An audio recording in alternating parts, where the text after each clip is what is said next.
तो साहब ये जो विकसित भारत गारंटी, ये जो रोजगार योजना है जिसको जी राम जी नाम दिया गया है, इसको लेकर बहुत ढेर सारा हंगामा हो रहा है।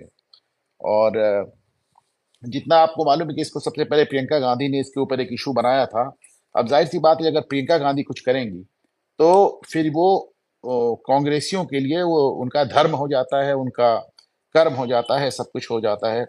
और आपने देखा कि किस तरह जो एक्ट है उसकी प्रतियां फाड़कर हवा में उड़ाई गई और कितना ज्यादा तमाशा हुआ। बहरहाल, कांग्रेसियों का तमाशा अपनी जगह है, उनका एक बड़ा सवाल है जिसका भी मैं अभी जवाब दूंगा। एक शिवराज सिंह चौहान ने आज सरकार की तरफ से काउंटर अटैक को लीड किया। उन्होंने बताया कि साहब क्या दिक्कत है। पहली बात तो उन्होंने कहा कि भाई गांधी के नाम आप इस्तेमाल करना चाह रहे थे चुनावी फायदे के लिए, इससे ज्यादा आपने कुछ नहीं किया। शिवराज सिंह चौहान ने आज 415 415 ऐसी योजनाओं का उल्लेख किया जो कि गांधी परिवार के नाम पर देश में चल रही हैं। इसमें सबसे आखिरी वाली सबसे इंटरेस्टिंग है, इसलिए उसे बाद में बताऊंगा।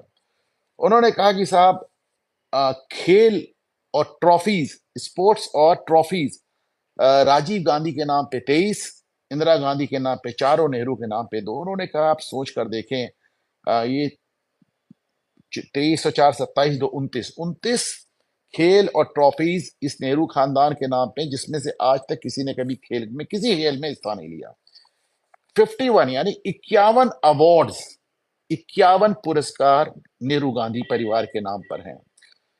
37 संस्थान, बड़े बड़े संस्थान इनके नाम पे, नेहरू और इंदिरा के नाम पे हैं। तकरीबन 40 बड़े बड़े अस्पताल, बड़े बड़े सरकारी अस्पताल इनके नाम पर हैं। 15 स्कॉलरशिप इनके नाम पर हैं।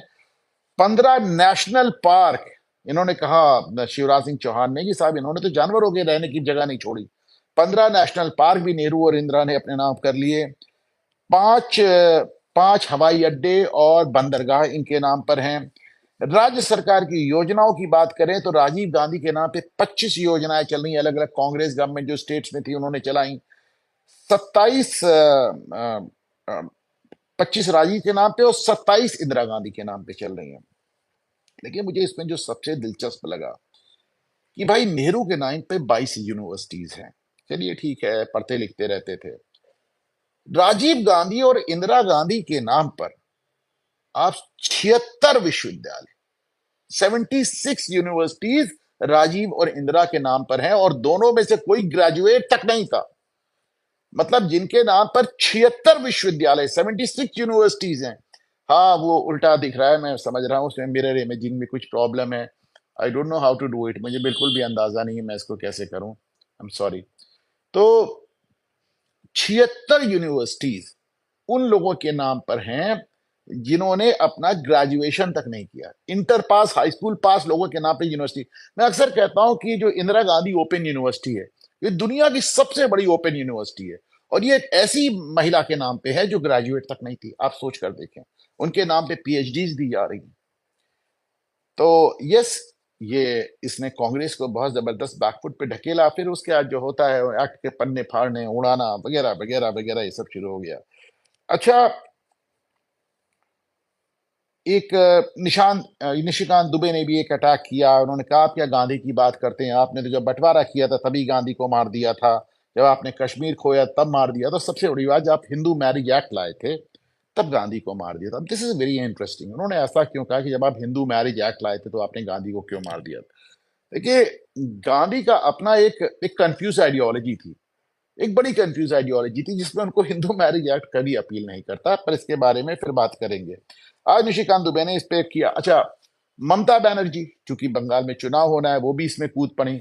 उन्होंने कहा कि बंगाल में एक कर्मश्री करके योजना चलती है जिसे 50 दिन का एम्प्लॉयमेंट देने की बात होती है, जबकि ये जो योजना है जी राम जी, इसमें 100 दिन से बढ़ाकर 125 दिन कर दिया गया है।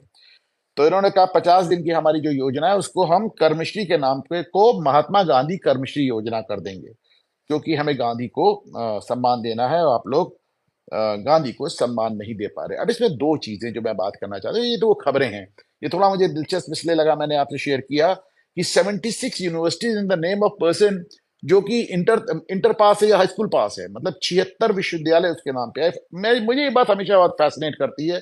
कि दुनिया की सबसे बड़ी open university, Indira Gandhi open university, IGNOU जिसको हम जानते हैं, वो एक ऐसी महिला के नाम पे जो ग्रेजुएट तक नहीं। चलिए, देखिए, मुझे बहुत ज्यादा ये ग्रेजुएशन वगैरह का बहुत आई एम नॉट इम्प्रेस्ड कि आपने ग्रेजुएट कर लिया, आपने पीएचडी कर लिया। मुझे बहुत ज्यादा थोड़ा तकनीकी एजुकेशन मैं जरूर मानता हूँ कि उसका कोई योगदान है, बाकी मुझे बहुत ज्यादा मैं इम्प्रेस नहीं होता। लेकिन यूनिवर्सिटीज का तो काम ही है ना बीए का डिग्री देना, एमए का डिग्री देना। वो इंटर तो नहीं देते हैं, वो बीए एमए पीएचडी ये सब डिग्रीज देते हैं ना। तो वो एक ऐसी महिला के नाम पे रखना जिसने इन हाई स्कूल पास हुआ किया हो या इंटर पास किया हो, जो ग्रेजुएट तक ना हो, तो ये अपने आप में थोड़ा सरप्राइजिंग है। दो चीजें जो मैं इसमें आपसे बात करना चाहता हूं, एज आई सेड, की खबरों से अलग विश्लेषण। एक तो उन्होंने कहा कि कांग्रेस को भाजपा को ये बताना चाहिए कि इसमें जो जी राम जी हैं, ये मर्यादा पुरुषोत्तम राम है या नाथूराम। नाथूराम यानी नाथूराम गोडसे। अब दो बातें इसमें। पहली बात, तो मर्यादा पुरुषोत्तम राम ही होते तो आप उनकी कितनी मर्यादा रखते हैं? या पहली बात तो इस योजना का राम से कोई, ये तो एक एक्रोनिम है, ये कहीं से भगवान राम से इसका कोई लेना देना नहीं है। भगवान राम से होता तब तो आप और भी सर के बल खड़े होकर कथक कर रहे होते, क्योंकि भगवान राम के नाम से तो आपको इतनी एलर्जी है, वो राम मंदिर में नजर आ गया। और फाइनली जो नाथुराम आप कर रहे हो, देखें, मुझे तो अगर आप मर्यादा पुरुषोत्तम राम और नाथुराम में कोई खास मतलब, उसमें भी राम है, इन पे भी राम है, दोनों जगह राम है, ऐसा कोई फर्क तो भाई नाथुराम का नाम मर्यादा पुरुषोत्तम राम के नाम पे ही तो पड़ा होगा ना। और तो कोई राम है नहीं, और तो किसी राम को हम जानते नहीं।